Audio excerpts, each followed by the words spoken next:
So this is Fort Davis. There are a lot of foundations here behind me.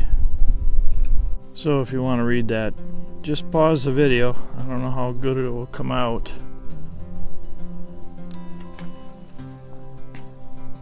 So there in the distance you can see some of the foundations. And they kind of go all over the place out there.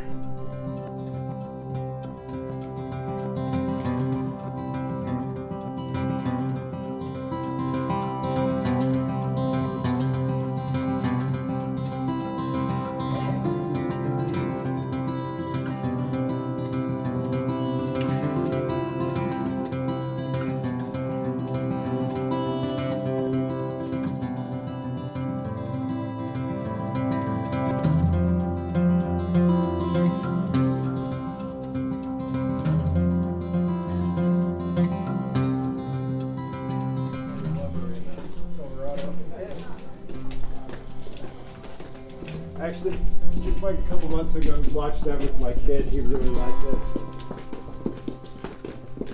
So now we're in the enlisted men's barracks. They have these displays set up.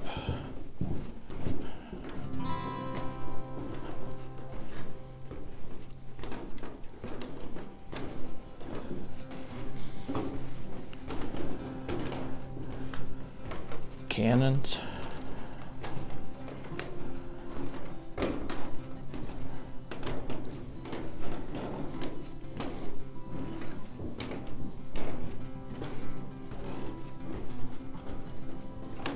And then over here, giant tree. That is a thick tree. Gatling gun.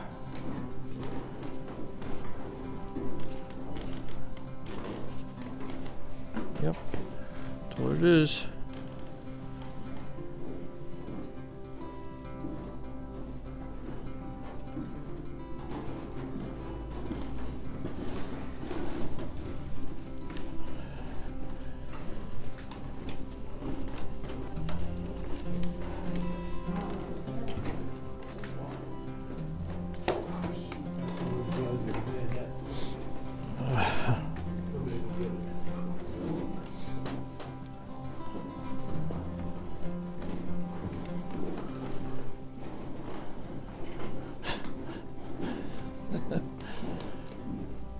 Man.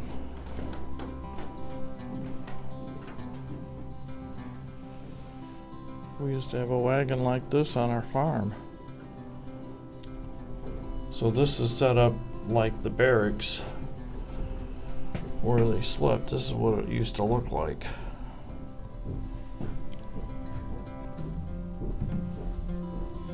Pretty cool. Alright, so you can pause the video to read that if you like.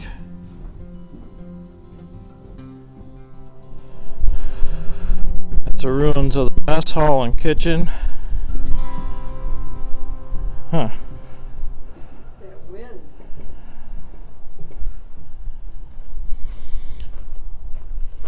So these are foundations. There must be more barracks, and then the kitchen over there in the distance. Oh, it's cold.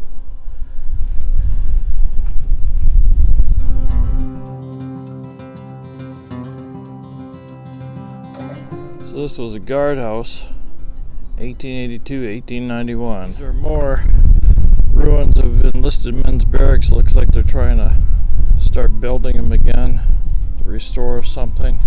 Those are ruins of the bakery. This is the commissary, 1883 to 1891. The old wagon. So this is a view of what the commissary would look like.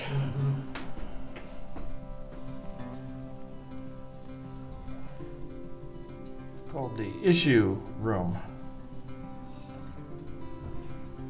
So now they give them MREs. Before they give them a loaf of bread.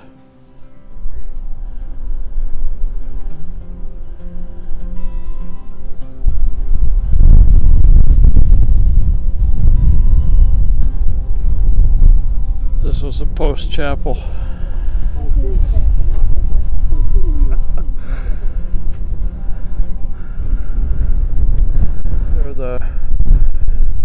This is the restored kitchen.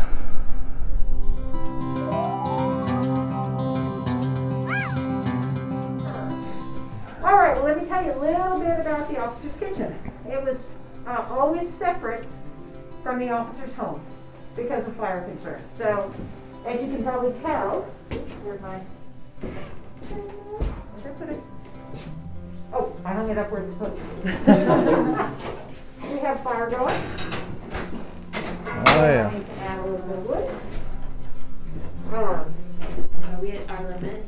No. Come in, sir. We're in here. So, John, how many? Yeah, two. We got two, there's actually three more coming. Come on in. Okay.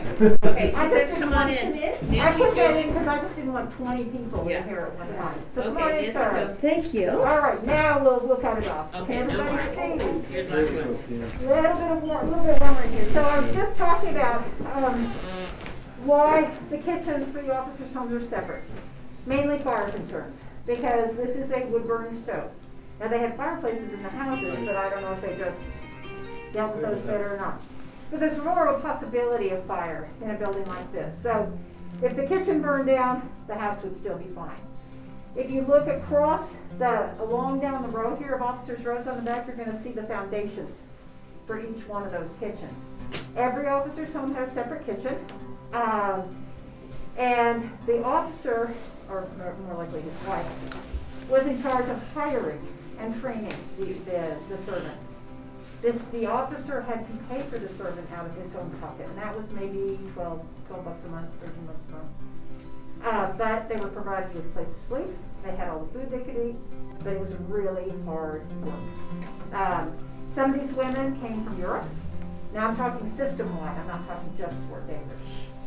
The officers' servants could come from Europe, from Asia. In this area, there may be some local Mexican women who might have come in full-time. If they had a hard time keeping the servants, because number one, it's really hard work. Number two, they had a bunch of single men on the other side of the playground. So many of them came out just to look for husbands, and then would go on from there. Now, occasionally when there wasn't a new servant, they would hire one of the enlisted men. And that was kind of like moonlighting for the enlisted men, and they would get paid extra for that. They were called strikers, which I think is a very interesting term because it's not at all what we think of when we think of strikers today. One of the theories is that those men were hired by the officers to strike their tents when they were out on the news or when they were out in the field. Don't know if that's accurate or not, but it sounds good. So anyway, servant would be up very early in the morning, fixing breakfast, serving it in the house, cleaning it up, then start preparing dinner. Dinner was the noon meal, and it was also the largest meal of the day. Supper was a much lighter meal and served in the evening. Now, did they eat lunch? Well, they did, if they went on a picnic. If you packed up food and went out somewhere and ate it at the noon, that was called lunch. But if you had your meal in the house with a big spread, that was called dinner. Interesting terminology. And you know, lunch pails. Same thing. Those were when you packed something and took it with you. Okay? So let me describe what I've got made here already this morning. I had one of my little kid visitors, a couple kids helped mix it up. This is just a batch of biscuits, soda biscuits. Looks just like what you make today, right?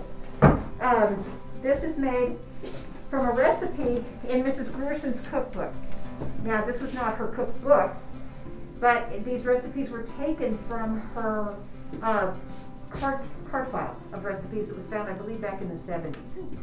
The staff here, once they found it, started working with those recipes and adjusting them to how we cook today. So when somebody looks at a recipe and says, a wine glass of sugar, how big?